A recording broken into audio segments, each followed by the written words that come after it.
my early days in my first marriage in the early 1980s, Bob said that Lloyd lasted the two husbands, outlasted you know, and he just always brought laughter no matter how tired he was and everything, especially the last few years that he worked at Sigma, and Bob and I were empty nesters, and Lloyd stayed with us Monday through Thursday, and he'd come in after having worked 2 jobs. His eyes were just like little slits, but he always had some kind of funny humor that he, you know, he always had a joke for Bob, and, you know, stuff like that. And I look back on it now, and I'm so grateful that we had a room and that we got to enjoy having Lloyd with us. You know, sometimes he'd make me really crazy with all his political stuff, but, you know, I look back on it now, and I'm just so thankful that we were able to do that. And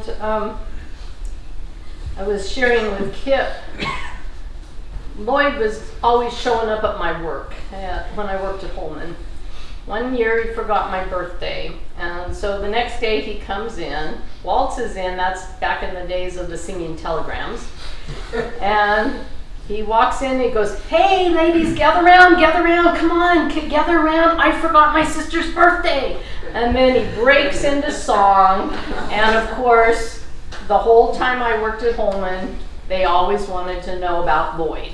So, you know, he was a charmer, and all the women they liked Lloyd. And another time, well, several times, Lloyd really got into Halloween. He loved Halloween. And he would dress up as Dracula with all the face paint and everything, and then he would show up at my work. And, you know, the women loved it when he showed up there, and I always just thought it was just really special that he would do that, and I loved him so much. And then when he got sick, I kept saying, "Please let me take you to the hospital," and he kept saying, no, I'm going to be okay, and you know, I'm going to get better. And so a few weeks before he passed away,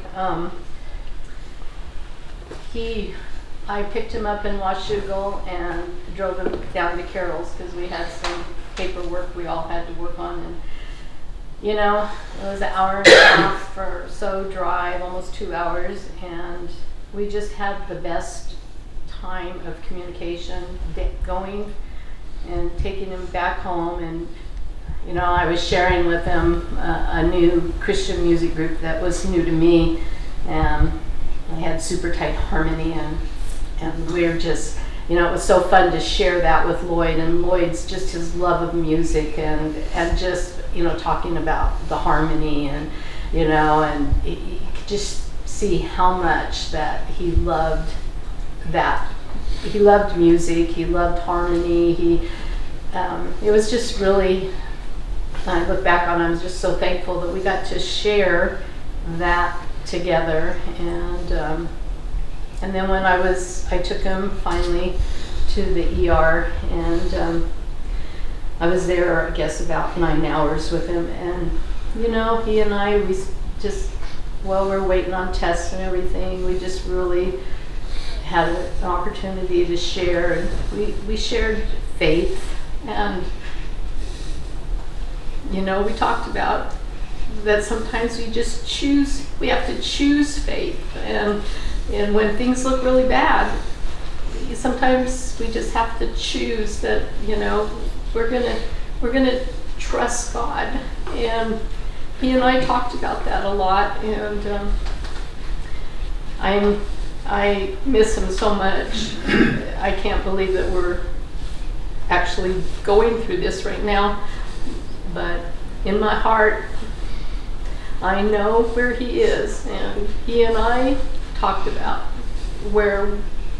what faith means, and that heaven is real, and, you know, all of that. And I know that Lloyd really believed that, and I find comfort in that.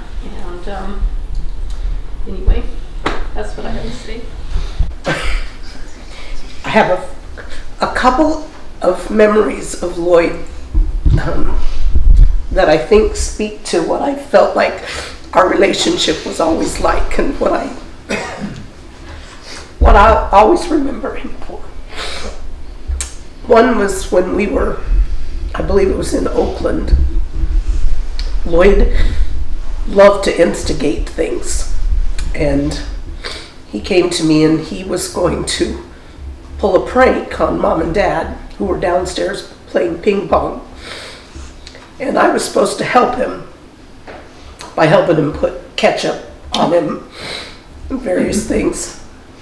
And then Lloyd made a bunch of noise, pretended to fall down the stairs. I think I screamed, and Mom came running in, and there was Lloyd with ketchup on him, and you know, all the drama that was going on. And then, of course, she realized it was a prank. She was so mad. It scared her so much, and Lloyd got in such trouble. Nothing happened to me. I was not held responsible for that. But I always felt like I liked to be involved in Lloyd's life as long as I didn't get the repercussions of what he was doing.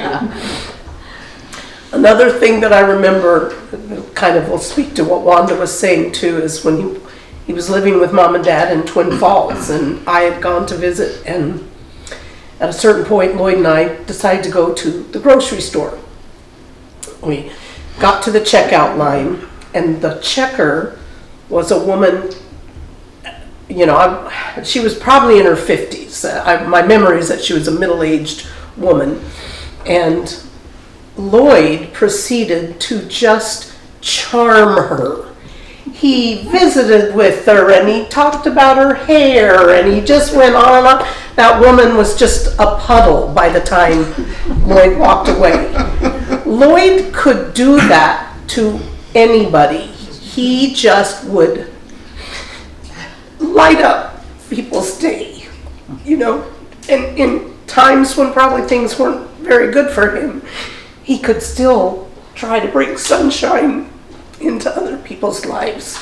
And I'll always remember, I mean, that's one instance, but that's just part of his character that I think everybody talks about, is just how happy he would try to make you, and his, you know, he'd make you laugh and drive you nuts at the same time. I'm so sorry.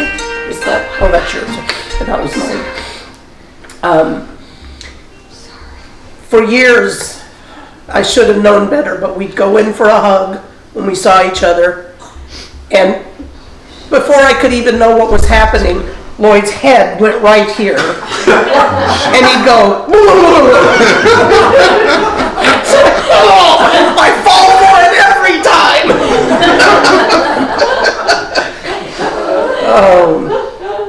And of course, I can never not think about Lloyd without thinking about music, because we really shared that growing up, and Wanda too, and Kip. That's just something that we all shared together, and singing with him. Lloyd and I were close enough in age that we sang in some of the same groups, and we'd do solo and ensemble at the same time, and different things like that. And the musical Mame, where Lloyd played the gay hairdresser, Gregor.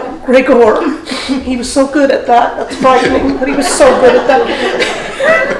And I just think of music. He had a beautiful, beautiful voice, and he was just such a gift. And I don't know.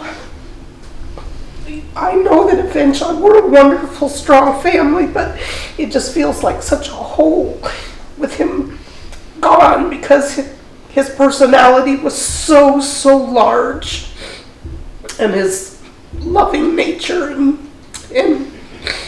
we were lucky to have had him, and I know he'll be missed. I love it. I'll try to get through this the best way I know how. My relationship with Lloyd started 25 years ago as a brother-in-law. And it was important to Lloyd. Lloyd would always tell me about family. how important it was for family. You know, the Christmases, the Easters, the Thanksgivings we went to, Lloyd would just always tell me about family. And as my relationship grew with Lloyd, it definitely moved from a brother-in-law to a brother. And Lloyd and I were really tight. And he would always call me Brother Bob. Phone would ring, Brother Bob. He'd stop at the door, Brother Bob. It was always Brother Bob. And I would do anything for Lloyd, and I know Lloyd would do anything for me. So one day the phone rang, and I think it was like a Thursday. Brother Bob, how you doing? I'm going, hey Lloyd, good to hear from you, man. What's up? He says, I got a favor to ask. And I said, okay, Lloyd, anything. He says, well, next Thursday, I'm scheduled for a colonoscopy, and I don't have a ride, and I was wondering if you could take me. And I said, Lloyd, by all means, I'll take you to your colonoscopy. And he says, thank you, brother, thank you. And right then and there, I knew Lloyd and I were brothers. And he said, I have to ask you one more favor. And I'm going, Lloyd, anything. He says, can I prep at your house the night before? I mean, what do you say to that, right? I really prefer not, but Lloyd, it's all you, man. So, and as you speak about Lloyd, always charming the women. So we go, we do our thing, and Lloyd has his procedure, and I'm waiting for him, and he comes, he's in the recovery, and it's time for me to go in there, and so the doctor comes out, and Lloyd's kind of in and out, you know, not real coherent at the time, and the doctor comes in, and he says, Lloyd, we got to talk about a few things, and so here comes a beautiful nurse. And the nurse comes up, and Lloyd, he had no intention of listening to the doctor about the results. He was focused on this nurse, and I had to take all this information and go back to the family and share with the family about Lloyd's colonoscopy. So today, I have a pretty heavy heart. I didn't have the opportunity to say goodbye, and I just hold on to the last few times we did talk, and I just remember Brother Bob, and I'll always hold on to that. He's definitely missed. Thank you. Lloyd was the funniest man in the world to me. I loved our racial jokes, but he didn't. Kind of so mad one time, thought he was going to hit me. Then he knew, oh, Uncle Jerry, you really got me good that time. Yeah. Well, you know, when he was much younger than I was too, I painted a house for him. He was, I think that's where we really bonded. And then he moved and I painted another one for him. And there was never a man in the world that told me he loved me more than Lloyd, or tried to convince me he loved me more than Lloyd. He told me things I could tell you that would just bog your mind. He thought a lot of me, and I loved him. 20 years ago, I accepted Christ into my life. And at that time, I made a kind of a joke saying that I was going to get to heaven, but I was going to go in the back door. Well, I've been thinking about that a lot, every day. And I'm thinking, yes, I'm going to get there. I'm going to knock on the back door, and Lloyd's going to answer. But there's going to be a bucket of paint and a paint brush. He's going to say, oh, Jerry, you have to paint the door, then you can come in. Every special occasion, Lloyd would always just write me something, whether it was my birthday or Christmas or whatever, you know, he'd just write me something. And I kept a lot of them, but I pulled out this morning his last year's Mother's Day letter he wrote me.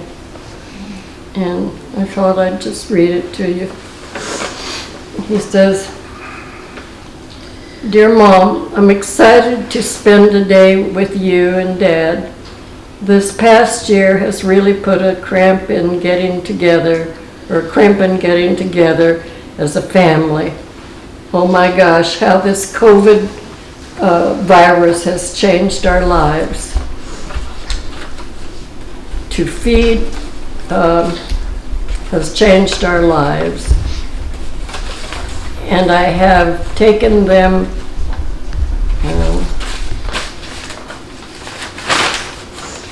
seems like I got it a little mixed up here.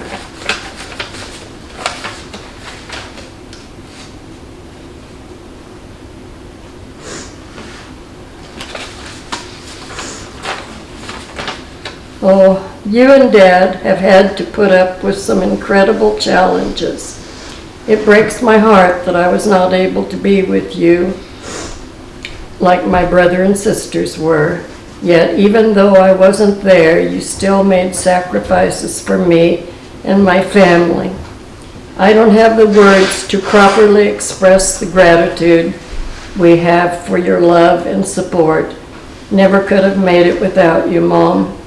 Just wanted to reflect on our past. First, you brought me into this world. I guess I had a serious lung problem, and you helped me through it. We didn't have much money, but through the grace of God, you managed to feed and care for me. As I grew up and became that mischievous boy, I can only imagine how many times you looked to the heavens and said, "Dear God, why couldn't I have had a third daughter?" I won't lie to you, Mom. Sometimes I feel like the lower rung of the ladder when I compare myself to my brothers and sisters. There are tears in my eyes as I write this because at the age of 65, I can't help but think of the totality of my life and the bad decisions made along the way. Having said that, I know that I am a good and decent person. I deeply care about and empathize with not only loved ones, but also with the stranger on the street. Even though I don't have a specialized skill, I have always worked hard and have done everything in my power to provide for my family. Mom, you taught me those values, and I have taken them in to be the core and foundation of who I am today.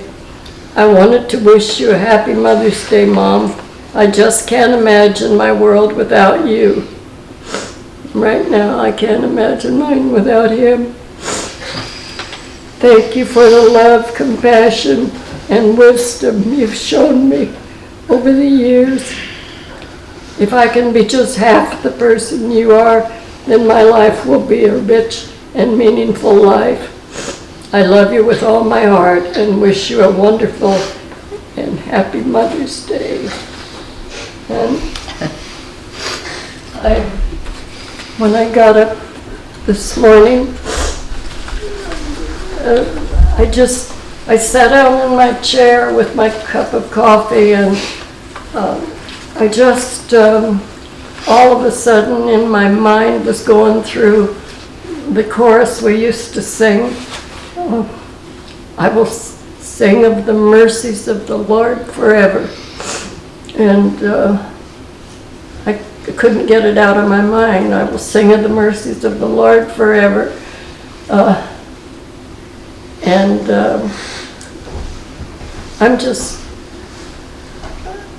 I thought of the scripture, which I probably can't think of now, but God is good, His mercy is everlasting, and His love endureth to all generations, something like that. The Lord is good, His mercy is everlasting. And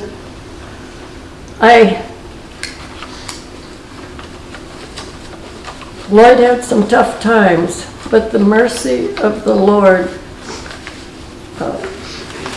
it got him through it. And on his last day of life, he said to me, "Mom, I'm going to be with Jesus. Mom, I'm going to be with Jesus."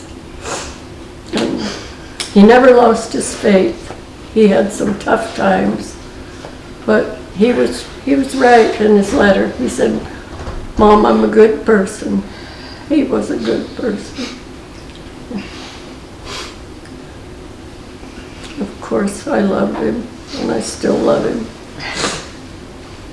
And thank you, every one of you, for being here. It's gonna be at the back door, right? I'm looking for him. You know what? You didn't tell me that. Yeah, he's gonna meet me at the front door probably. Yeah, sure.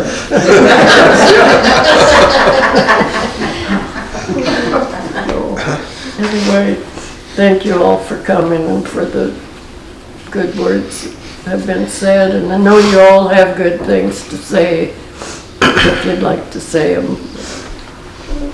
If you don't, that's okay too. Everybody has a story about Lloyd. And some of you have heard this one, but one day when he was a teenager, he and I were in the kitchen in some kind of a little argument. And I said, Lloyd, it appears this house isn't big enough for both of us anymore. And he said, well, I'm not leaving.